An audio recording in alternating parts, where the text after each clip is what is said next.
6 মাস মা আমার আর আনন্দীর মাথার উপরে থাকুক। 6টা? পাগল, আমি 7 দিনই বাড়ি বাইরে থাকলে দম বন্ধ হয়ে যায়। তাই নাকি? হ্যাঁ, আমি শুনেছি বাবা তোমাকে 3-3বার বিদেশে নিয়ে গিয়েছিল, তার মধ্যে একটা ফরেন ট্যুর 1.5 মাস লম্বা ছিল। বলো হ্যাঁ, কোনটা? সে সাউথ আফ্রিকা একবার, কিন্তু সেটা তো তা বলে কিছু মনে করো না, সেটা ছিল স্বামীর সঙ্গে যাওয়া। মেয়ে জামাইয়ের সংসারে এতদিন থাকা, ঠিকই তো। সেটা ভালো দেখাবে। বলুন তো পিসিমা, এরা বোঝে হ্যাঁ না। তাই তো, তাই তো। যতই হোক। জামাই তো আফটার অল, ছেলে তো নয়।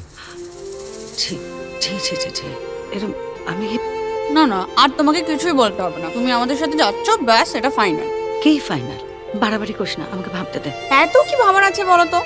আর তোমার যদি কোনো অসুবিধা হয়, আমরা না হয় পরে মায়ের জন্য ফেরার টিকিট করে দেবো। সে দেখা যাবে। হ্যাঁ, সেটা দেখা যাবে তখন। সো দ্য হাউস অফ আরে, Dev Sharma, I cast my vote for Atul. মেয়েটু বলুন না। বাস, বাস। এই দেখো, সবাই ভোট দিয়ে আর দিয়েছে। বলার কিছু নেই, ফ্যামিলির সবার কনসেন্ট নিয়ে মা আমাদের সঙ্গে। তাই তো। দেখ, তোদের সামনে কথা হলো কিন্তু পরে বলে বলা হয়নি। একদম, মা আমাদের সাথে যাচ্ছে ফাইনালি, ব্যাস।